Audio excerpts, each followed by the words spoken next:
Hegde fertility అమ్మ అనే పిలుపుకు శ్రీకారం చుట్టండి. పొందండి ఉచిత మొదటి కన్సల్టేషన్, మొదటి స్కాన్. సంప్రదించండి 8880747474. అందరికీ నమస్కారం. నేను Swarupa Potlapalli. Welcome to trending topic. రూపాయి కూడబెట్టి కొంతమంది చిట్టీలు కడుతూ ఉంటారు. పిల్లల పెళ్లిళ్లకో, చదువులకో, లేదంటే ఓ ఇల్లు కట్టుకోవడానికో తమ కష్టార్జితాన్ని చిట్టీల రూపంలో కూడబెట్టుకుంటూ ఉంటారు. కానీ అలాంటి వారి నమ్మకాన్ని వమ్ము చేస్తూ కొంతమంది మోసాలకు పాల్పడుతున్నారు. హైదరాబాద్లో పుల్లయ్య అనే చిట్టీల వ్యాపారి 120 కోట్లతో రాత్రికి రాత్రే ఉడాయించారు. ప్రస్తుతం నాతో పాటు సోషల్ యాక్టివిస్ట్ కృష్ణకుమారి గారు ఉన్నారు. ఆవిడతో మాట్లాడి ఈ కేసు గురించి అనేక విషయాలు తెలుసుకుందాం. మేడం నమస్తే. నమస్తే. పుల్లయ్య అనే చిట్టీల వ్యాపారి ఎంత పని చేశాడో చూసారా? 120 కోట్లతో ఓ వ్యక్తి పరారవడం అంటే మామూలు విషయమా? పైగా ఏం చదువుకోలేనివాడు అనంతపురం జిల్లా నుంచి కడుపు చేత పట్టుకొని ఇక్కడికి పనికి వచ్చి అడ్డ కూలీగా పనిచేసి ఆ తర్వాత చిట్టీల వ్యాపారం మొదలుపెట్టాడు. ఒక గుడిసెలో ఉండేవాడు కాస్త చక్కగా 5 అంతస్తుల భవనం కట్టేశాడు. ఇప్పుడు చూస్తే ఇంతమందిని మోసం చేసి వెళ్ళాడు.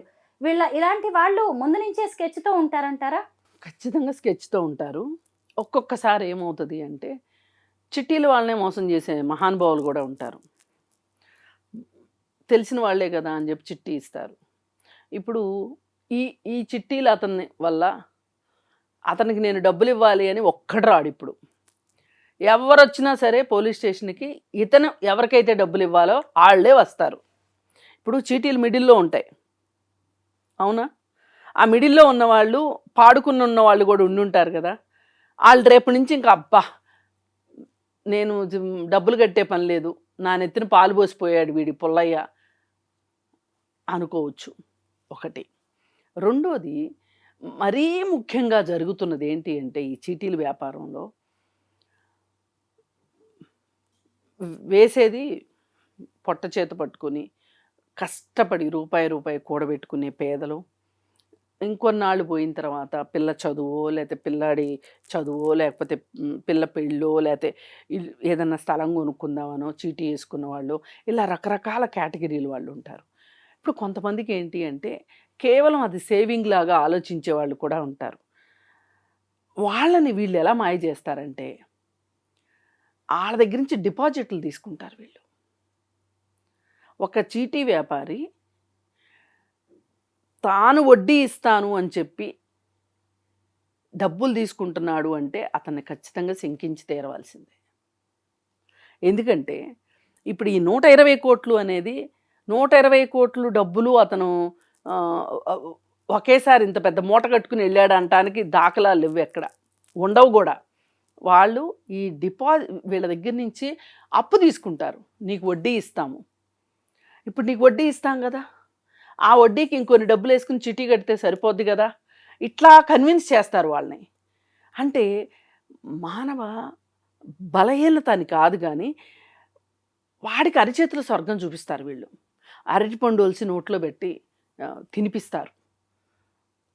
వీళ్ళు ఏమనుకుంటారంటే అరే నాకంటే నా కోసం ఎక్కువ ఆలోచిస్తున్నాడు ఈ పుల్లయ్య, ఎంత మంచివాడు ఈ పుల్లయ్య అని మొన్నటి వరకు అనుకున్న చాలామంది ఈవేళ ఫ్లేటు ఫిరాయించేసేసి బొక్కవార్లా వాళ్ళు పడి పుల్లయ్యని శాపనార్థాలు పెడతా ఉంటారు. తప్పేం కాదు, పుల్లయ్యని శాపనార్థాలు పెట్టొద్దని నేను అనట్లా. కానీ ఎవరికైతే ఆర్థిక విషయాల పట్ల అవగాహన తక్కువ ఉంటుందో, ఎవరికైతే రేపేం జరుగుతుందో అనే భయం ఉండదో వాళ్ళు నిర్భయంగా చీటీలు వేసేస్తారు. అమాయకత్వం, అత్యాశ అయితే లేదు ఇక్కడ, అమాయకత్వమే ఉంటుంది ఇక్కడ. అత్యాశ ఉంటే వాళ్ళు కూడా ఇంకో చీటీలు మొదలెట్టి చీటీలు వ్యాపారం చేసి డబ్బులు సంపాదించేవాళ్ళే. ఇక్కడ మోసపోయిన వాళ్ళంతా అమాయకులు, పైగా వడ్డీకి ఆశపడిన వాళ్ళు. నిజమే మీరు అన్నది. అందరూ పేద మధ్య తరగతి వాళ్ళు, ఎక్కువగా మహిళలే ఉన్నారు. 1,00,000 రూపాయల నుంచి మొదలుపెట్టి 50 లక్షల వరకు చిట్టీలు వేస్తున్నారు. ఇలాంటి వాళ్ళ అమాయకత్వాన్ని ఆసరాగా చేసుకొని ఇలా చేశాడు ఈ పుల్లయ్య. అంటే ఎప్పుడైతే అప్పు తీసుకుంటున్నాడో అది తప్పు, అది మనం గమనించుకోవాలి. పైగా చిటీపాట జరుగుతుంది, చీటీపాటకి వెళ్ళాలి ఖచ్చితంగా ప్రతి నెల. మన చీటీలో ఉన్న మెంబర్స్ ఎవరెవరైతే ఉన్నారో ఈ మెంబర్స్ అందరూ ఒకళ్ళకొకళ్ళు సత్సంబంధాలు పెట్టుకోవాలి. అసలు ఈ చీటీలు వేయించుకునేటప్పుడు కూడా వాళ్ళది ఒక గేమ్ ఏముంటుందంటే, ప్రతి ఒక్కళ్ళకి మొదటి నెల ఇస్తానని చెప్తారు. కనీసం 5-6 మందికి మొదటి నెల ఇస్తానని చెప్తారు. మొదటి నెల ఎట్లా ఇస్తారు చెప్పండి? 5గురికి మొదటి నెల అయితే ఇవ్వలేరు కదా. మొదటి నెల ఇస్తానన్న డబ్బులు 6వ నెలకో 7వ నెలకో వెళ్తుంది. అదే 2-3కి మొదటి నెల ఇస్తానన్నో 2వ నెల ఇస్తానని చెప్పాడు అనుకోండి, మనోడు ఏదో మోసం చేస్తున్నాడు అని చెప్పి మనకు ఒక అనుమానం వస్తుంది కదా. వాళ్ళు ఏం చేస్తారంటే ఎవరితోనూ ఎవరికి సంబంధాలు లేకోకుండా చూసుకుందామని చూస్తారు వాళ్ళు. మనం ఇట్లాంటి ప్రైవేట్ వ్యక్తుల దగ్గర చీటీలు వేసినప్పుడు మనం ఇలాంటి జాగ్రత్త తీసుకోవాలి. నంబర్ 1.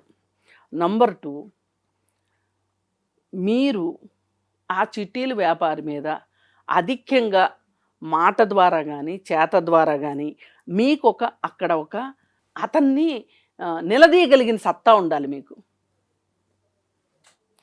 నేను వేస్తానబ్బా చిట్టి, కానీ నాకు 3వ నెలలోనే ఇచ్చేయాలి. ఇప్పుడు ఇంత చెప్తున్నానా, నేను వేస్తాను చీటీలు, కానీ నేనేం చేస్తానంటే 3వ నెలలో లోపే కావాలని అడుగుతా.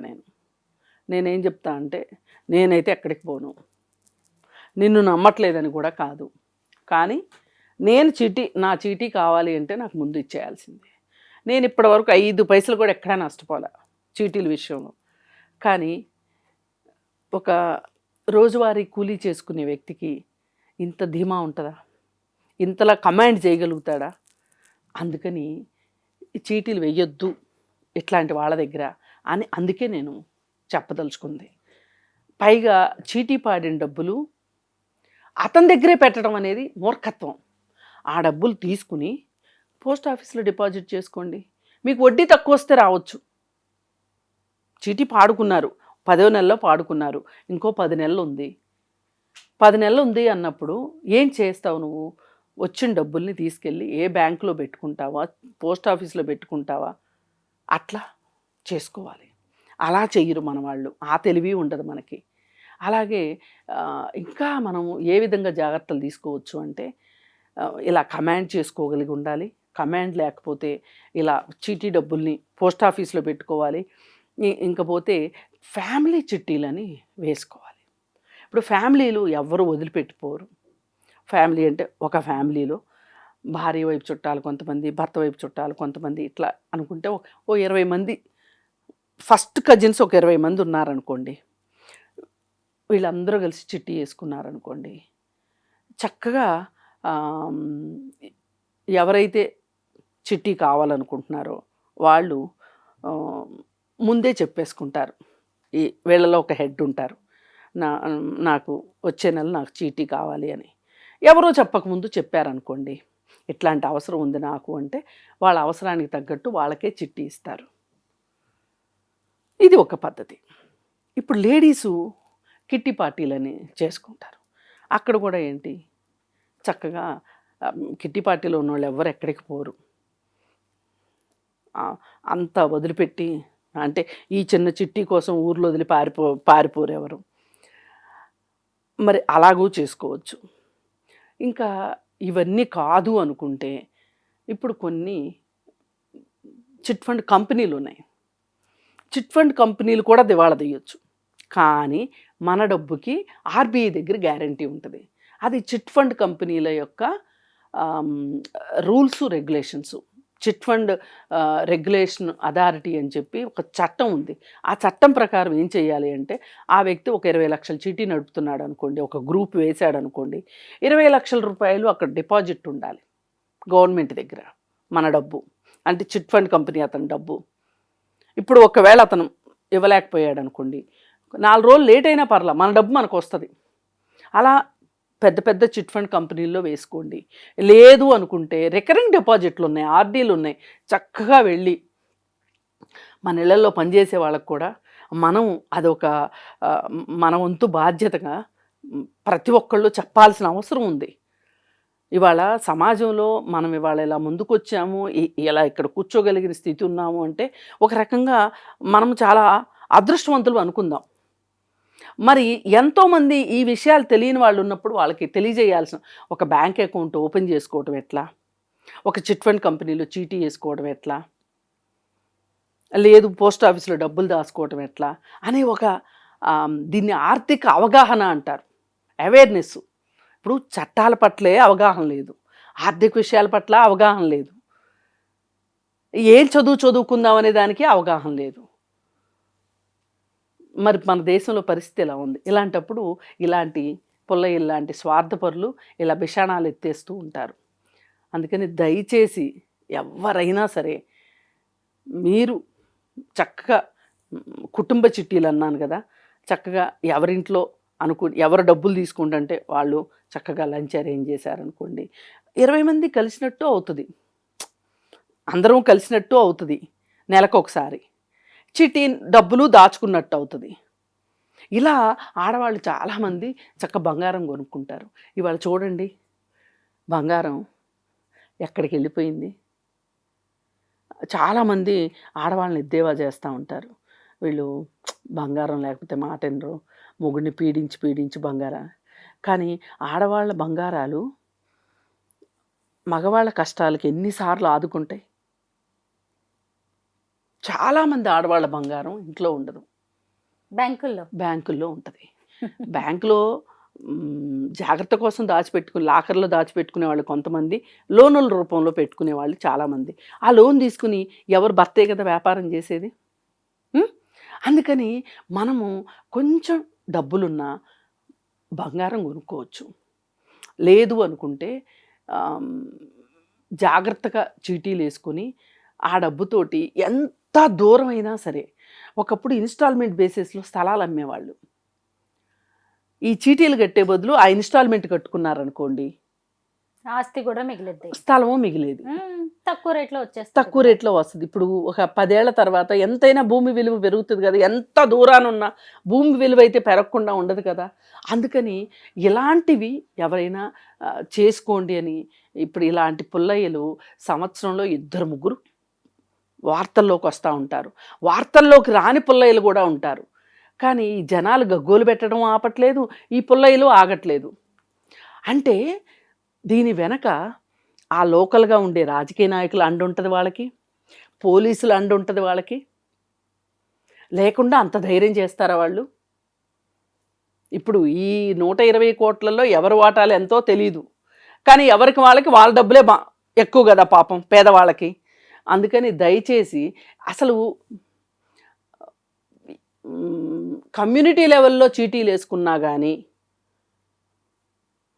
గవర్నమెంట్కి చెప్పాల్సిందే, సంబంధిత పోలీస్ స్టేషన్లో చెప్పాల్సిందే అనే ఒక రూల్ అన్నా రావాలి. ఇప్పుడు కిడ్నీ ర్యాకెట్ ఉంది కదా, ఇప్పుడు ఏం చెప్తున్నారు, కిడ్నీ ఇవ్వాలి అంటే కుటుంబ సభ్యులు రక్త సంబంధికులు అయితేనే కిడ్నీ అంటున్నారు. అంత రూల్స్ పెట్టినా ర్యాకెట్లు నడుస్తూనే ఉన్నాయి. అందుకని చట్టానికి 1000 కళ్ళు ఉన్నా కానీ ఏదో ఒక రూపంలో చేసేవాళ్ళు చేస్తున్నారు. అందుకని వ్యక్తిగతంగా మనమే జాగ్రత్త పడాలి. నిజమే, అసలు మీరు చెప్పింది కరెక్టే. ఇలాంటి ప్రైవేట్ వ్యక్తుల్ని నమ్మితేనేమో వాళ్ళేమో మోసాలు చేస్తున్నారు, పోనీ చిట్ ఫండ్ కంపెనీస్ అని వాళ్ళ దగ్గరికి వేస్తేనేమో వాళ్ళేమో బోర్డు తిప్పేస్తారు. బోర్డు కొన్ని ఉన్నాయి, బోర్డు తిప్పేసినా మన అసలు ఎక్కడికి పోదు. అవును, ఎందుకంటే అక్కడ డిపాజిట్ ఉంటుంది, ఖచ్చితంగా వాళ్ళు డిపాజిట్ చేయాల్సిందే. డిపాజిట్ చేయకపోతే కుదరదు, కాకపోతే కొంచెం లేట్ అవుతుంది అంతే. ఇప్పుడు ఈ పుల్లయ్యను కూడా ఇవాళ కాకపోతే రేపైనా పోలీసులు పట్టుకొస్తారు, ఎవరి డబ్బులు వాళ్ళకి ఇప్పించే అవకాశం. అబ్బే నేను ఇంతవరకు చూడలేదండి, నేను ఇంతవరకు చూడలే. అప్పటికి ఈ పాటికి అన్యాక్రాంతం అయిపోతాయి ఆ డబ్బులు, ఎక్కడెక్కడో పెట్టేస్తాడు, నా దగ్గర ఏమీ లేవంటాడు, నేను జైలుకి పోతా అంటాడు సింపుల్గా. అందుకే మనము అవకాశం ఇవ్వద్దు. మన జుట్టు ఎందుకు రెండో వాళ్ళ చేతిలో పెట్టాలి? నిజమే, మీరు చెప్పిన విధానాలు కూడా చాలా బాగున్నాయి. అలాగా మన డబ్బుని సేవ్ చేసుకోవచ్చు, ఇన్వెస్ట్ చేయొచ్చు, రేపు భవిష్యత్తుకి భరోసాగా వాడుకోవచ్చు. Thank you so much Krishna Kumari గారు.